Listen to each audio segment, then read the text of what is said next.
And then I want to talk about a project which is very controversial in our country. Because I can't let the elephant be in the room. There's no point. And I know that this project is caused a lot of heartache with lots of people. But let me just tell you how we thought about it, because I don't think anybody has given us a chance to explain what this project is for us as architects. Next. Again, from the previous administration, next.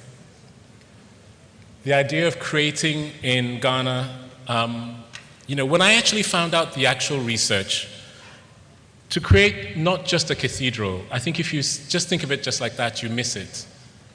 What has become very clear is that there are many forms of tourism in the world.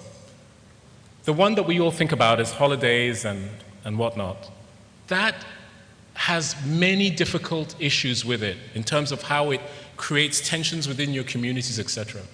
But one of the most enduring and most productive injection of GDP into a country is religious tourism. In case you did not know, what do you think the Vatican is? Let me just remind everyone, because people say, oh, Cathedral, who needs that? There is a 2,000-year history now of going to places that are centers of worship, that are about the place,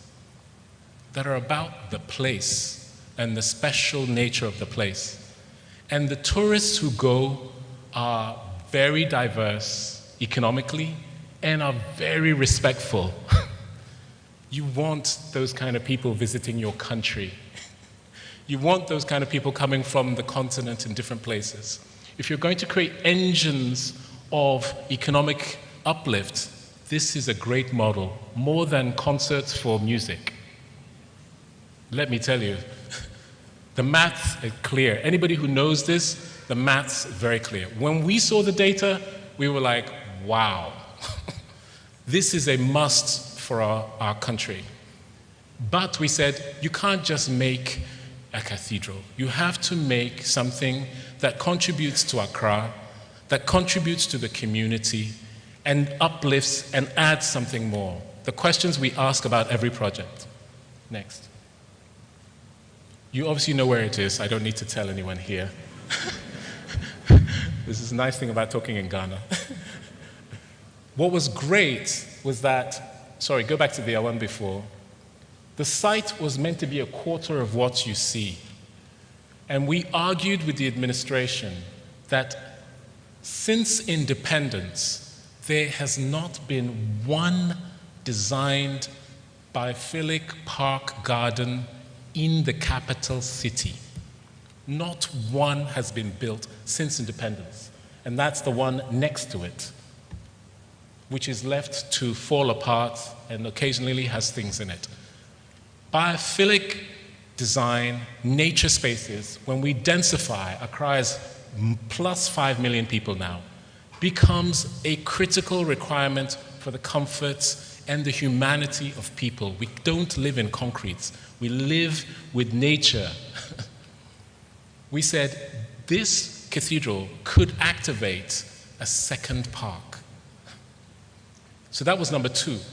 And the administration understood, so we expanded what would now just be concrete buildings to become the largest central area next to the parliament, next to the park, almost making the zigzag of greenery in the center of Accra.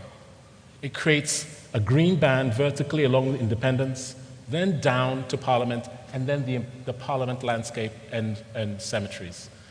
This would be a massive asset for us without clearing out and trying to design a park like Houseman or something and destroying places. People could enjoy this as an asset. So the cathedral will then activate another thing, this opportunity. Next. And then finally we said, if you're going to make this center, which will have all this religious study, education and social support is critical. How do we make it a place where business communities will want to go to this cathedral and use it? It can't just be for the religious community. It has to be for the communities in Accra to want to use it. It also has to be a place where people want to get married. So there has to be chapels in there that can create revenue, that you don't have to do it all in halls or yards. There must be a way that you should be able to use the central cathedral. So we made a hybrid idea of a cathedral. In fact, I would say it's hybrid, but actually it learns from, if you look at the history of cathedrals around the world, they sort of become what this is now, what we want to do as a new model. It has a music school, it has a library, it has chapels for smaller services, it has a conference center, it has a Bible museum to talk about the Ghanaian roots and African roots of Christianity, because a lot of people don't know that. Who translated the first Bibles into Twi, etc., etc. People don't know. There's a whole history that's invisible to most Ghanaians. And then also, for me, to talk about this idea of the infrastructure of independence and of our growth from independence into the future. Next. And to connect to our past. What is an architecture of reverence? And you guys know it. This is the central space of that. I said that if, the reverence that we give to our kingship is the same reverence we give to God, right? The deity, our deity, the way in which we honor our kingship is, if you look at a church, it's the same kind of model. So in a way, the Bowman festivals, the revealing on Sunday of the royalty, all these things actually give us the blueprint for what an architecture of a religious space could look like. The shade, the revealing of space, the hierarchy of structures, etc. So we said, let's use science and engineering and this to create a form that would be uniquely from our culture. Next. So this idea of a layering of chambers, again, another plinth building, a mound that would be made with a earth composite that would create the base, and then a structural system that would create a tension structure, almost like a fabric of the Bowman umbrellas, creating a cover for up to 5,000 people to gather. Next. And then the two parks, the park to Parliament and the park to Independence Avenue for the community. The building actually looks like you enter it from above, but actually you enter it from Castle Road, directly in. Underneath it, parking, and then at the lowest level, a crypt for the heroes of our nation. We have incredible losses in our country of great people, and we put them under tents, and we bury them in military cemeteries. We could make a crypt in this building that could hold our heroes that we revere. One. Next. Come up. We could then make the museums, the conference centers, the support facilities, the chapels that are on the ground floor to allow for daily life to inhabit the ground plane from Castle Road into this infrastructure. Next. Then up above it, libraries, music school, support facilities. Then up above that, next, the chapel itself facing east as a semicircle facing east, so it goes across the system that can hold the 5,000 people in its spaces. Next. Then the structure, which spans 40 meters. It would be the first superstructure beam in the country.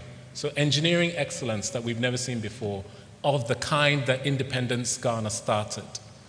To go back to that incredible way of thinking, that we have a need. Why do we want the columns? We don't want them. Let's use science to solve it. Let's create these extraordinary beams with our engineers. We've created a beam system that is made in pieces that joins together to create this incredible superstructure. That is not a Miro super space frame. It is an actual architecturalized beam. Next. The mezzanine, next. And each of these folds in the roof is a beam. These are the beams that support the building, and then they're held between. And the gaps between the differential that's happening because the highest point in the center is the altar and the lowest point is the door creates the clerestories to light the entire chamber without needing, again, my pet thing, our incandescent light. Then the gardens. This could be an extraordinary arboretum of extraordinary gardens that speak about our civic life, our political life, our cultural life. Next. And then the funny thing about the building is that it looks, you think it's a small building, it actually would be the tallest building in Accra. It would be the highest building in Accra because the podium comes up to elevate the form so that everywhere in Accra you would see this cathedral. It would become a symbol of a nation that's 70% Christian.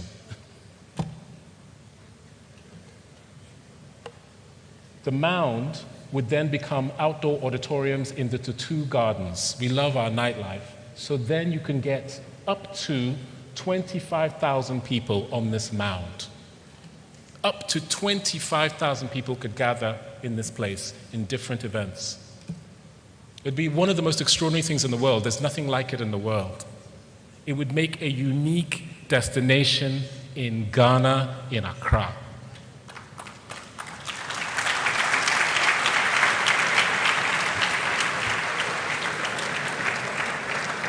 Let me show you an animation we made.